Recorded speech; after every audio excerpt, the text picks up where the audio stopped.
Oke, jumpa lagi di segmen terakhir dari obrolan kita malam ini. Gimana Mas?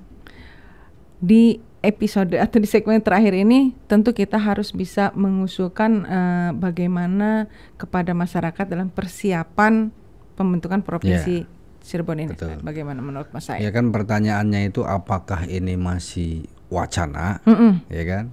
Wacana lama sampai sekarang apa masih juga wacana? Wacana ya? lagi. Jadi sebenarnya Provinsi Cirebon itu sekedar wacana atau memang Akan dibentuk.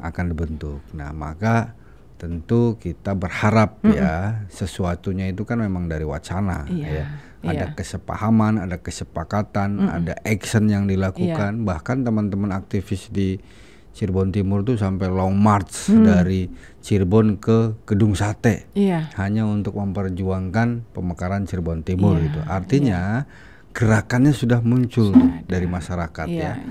Nah, bagaimana gerakan ini, keinginan warga Cirebon ini kemudian betul-betul didengar oleh provinsi dan menjadi kebijakan gitu, pertimbangan untuk usulan daerah otonomi baru.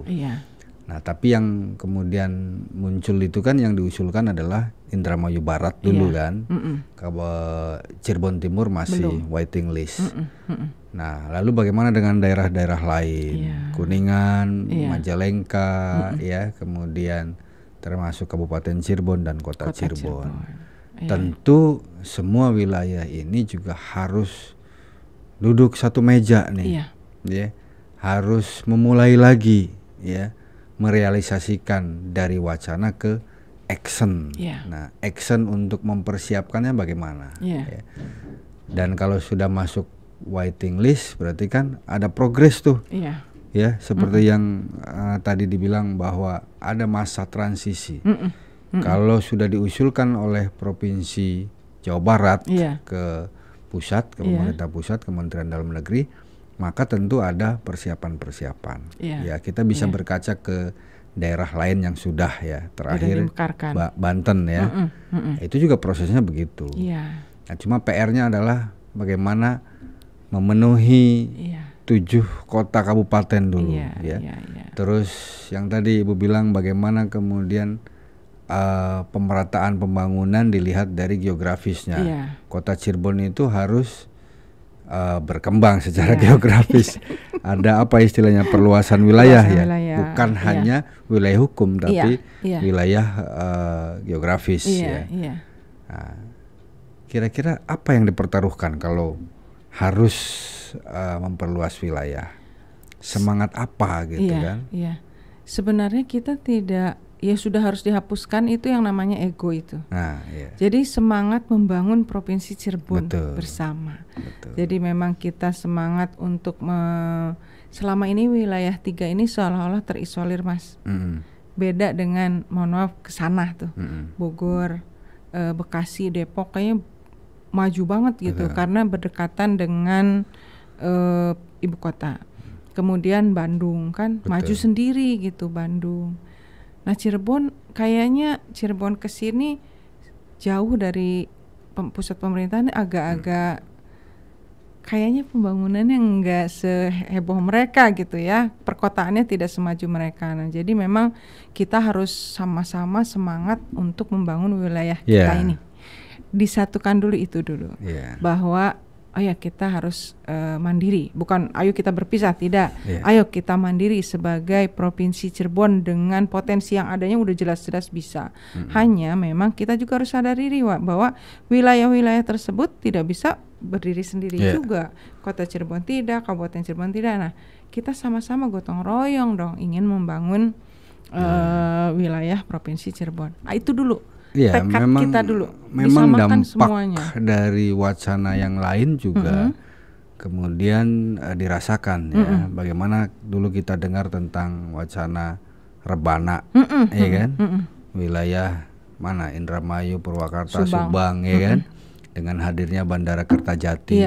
Kemudian wilayah wacana tentang segitiga emas di wilayah Kuningan, Kabupaten Cirebon, Brebes itu kan, termasuk wacana tentang Cirebon Raya, kota metropolis dan lain sebagainya, itu kemudian berpengaruh terhadap apa? Terhadap semangat masing-masing daerah untuk lebih mandiri. Kita tuh kan Mas ada rencana pembangunan jangka panjang. Ya. Di Jawa Barat, saya tidak mengintip tuh provinsi Jawa Barat tuh ada rencana apa? Kan kita kan ada 25 tahun ke depan. Betul. Gitu. Nah, tentu Cirebon tuh kan mengacu kepada provinsi gitu, kepada Jawa Barat. Sejauh mana sih gitu mereka berencana tentang provinsi Jawa Baratnya? Apakah pembentukan provinsi Cirebon itu sudah ada dalam undang-undang peraturan daerah provinsi itu sudah ada apa belum? Karena kalau ternyata tidak tercantumkan di perda tersebut, bagaimana mungkin bisa dibentuk? Bagaimana mungkin bisa dibentuk provinsi ini? Betul. Nah, provinsi Cirebon ini kalau tidak ada di dalam peraturan daerah Jawa Barat, apa pernah mendengar enggak? Betul, gitu? Bu. Jadi mekanismenya itu kan bagaimana usulan-usulan itu menjadi pertimbangan pemerintah provinsi sebagai daerah yang diusulkan. Kemudian dengan prasyarat-prasyarat dan mekanisme usulan daerah otonomi baru itu sesuai dengan keputusan pemerintah Kementerian Dalam Negeri itu diusulkan ke pemerintah pusat. Dan pemerintah pusat itulah yang kemudian akan mempertimbangkan apakah usulan ini layak, apakah usulan ini bisa menjadikan daerah lebih maju itu menjadi pertimbangan. Pertimbangan yang realistis tentu suara-suara wacana-wacana ini disampaikan ke wakil rakyat yang ada di legislatif, di DPR RI. Dan saya kira sudah berjalan itu Jadi wakil rakyat asal daerah pemilihan Cirebon itu menjadi gatekeeper kita untuk merealisasikan keinginan-keinginan itu. Makanya muncul pertanyaannya Mas, kapan gitu kan? Iya gitu, karena kalau bertanya kapan itu kan tentu ada timetable, ada batasan waktu. Kapan? Karena rencana pembangunan jangka panjang itu sekian puluh tahun. Betul. Dalam sekian puluh tahun itu kapan Provinsi Cirebon itu diwacanakan untuk berdiri? Itu pertanyaan yang wajar gitu muncul di semua warga kota Cirebon. Saya hanya mewakili saja. Kapan kalau provinsi? Sejak wacana awalnya itu kan berarti udah sekian periode taruhlah 15 tahun lalu, 20 tahun lalu itu sudah mulai dibicarakan. Ketika ada bahasa Provinsi Cirebon masih lama lah, paling sekitar 15-20 tahun lagi gitu. Nah ini sudah saatnya nih kalau melihat waktu usulan dulu Nah maka wajar kalau ada pertanyaan udah saatnya. Tapi lagi-lagi pertimbangan yang realistis. Kita bisa mereview nih, mereview progres masing-masing daerah yang akan bergabung dalam rencana Provinsi Cirebon. Bagaimana progresnya? Bisa kita lihat data tentang SDM dan memang harus kembali kumpul gitu. Mempersatukan ide-ide, gagasan-gagasan yang sebenarnya sudah ada ramuannya nih. Tinggal siapa bagaimana tuh, Mas? Fasilitatornya siapa tuh kata Mas? Saya kan harus kumpul. Dulu siapa ada saat ini gitu. Saat ini dulu ada forum. Dulu ada forum pembentukan Provinsi Cirebon Orang-orangnya sebagian sudah nggak ada. Tidak ada. Tapi yang melanjutkan, yang bersuara sekarang sudah mulai muncul lagi. Mudah-mudahan semangatnya baru dengan orang baru melanjutkan estafet keinginan dulu dan dipermudah lah, karena wacana ini sudah lama. Pertimbangan-pertimbangannya semakin terbuka, terlihat gitu progres-progres pembangunannya, dan bagaimana kita mendorong wakil rakyat kita yang ada di pusat di DPR RI untuk bersuara tentang ini loh suara-suara masyarakat ini loh yang lagi berisik di wilayah Cirebon dan tentu kontrol untuk progres itu harus ada harus ada, wacana ada, progres ada, komunikasi ada, dan juga tentu kebersamaan untuk merealisasikannya juga ada.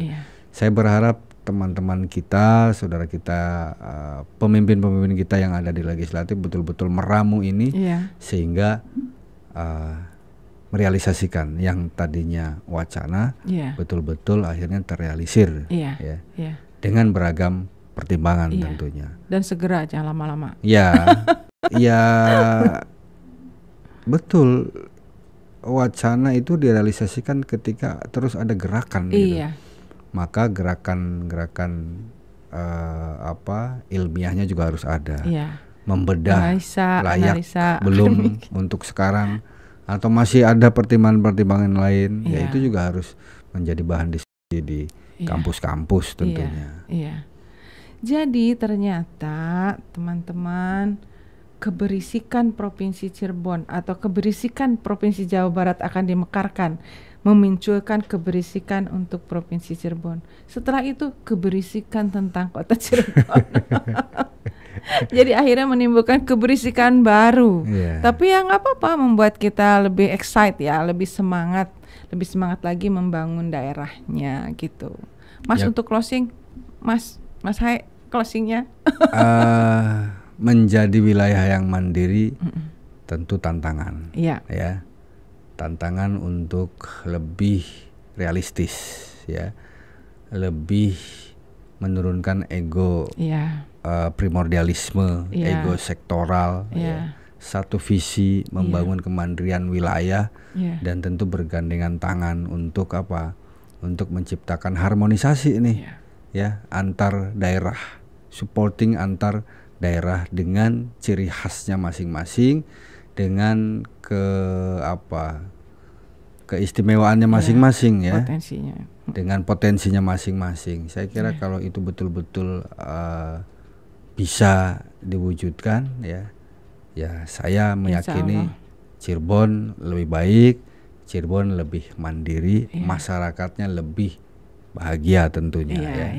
Itu harapan tentunya. Dan bagaimana solusinya kan gitu kan? Bagaimana solusi untuk sekarang? Ayo bergandengan tangan. Ya, bergandengan tangan. Birokratnya berpikir serius tentang harapan-harapan ini. Politisinya juga betul-betul menyampaikan aspirasi ini, dan masyarakatnya juga harus support, ya. Mendukung moral, ya. Mendukung untuk Cirebon lebih baik. Cirebon mandiri. Siap. Saya kira itu. Terima kasih Mas, closingnya teman-teman. Itu tadi disampaikan oleh Mas Hairudin Imawan tentang harapan-harapan dengan adanya wacana pembicaraan Provinsi Cirebon, ya. Jadi harapan-harapan itu tentu sudah sepatutnya kita dengar bersama. Adapun nanti ada wacana-wacana lain yang menimbulkan keberisikan, tentu akan kita bahas lagi di podcast ini. Senang sekali bisa berjumpa untuk minggu ini. Kita akan bertemu lagi di minggu depan untuk membahas keberisikan yang lainnya. Tetap di Berisik, berbagi solusi untuk publik.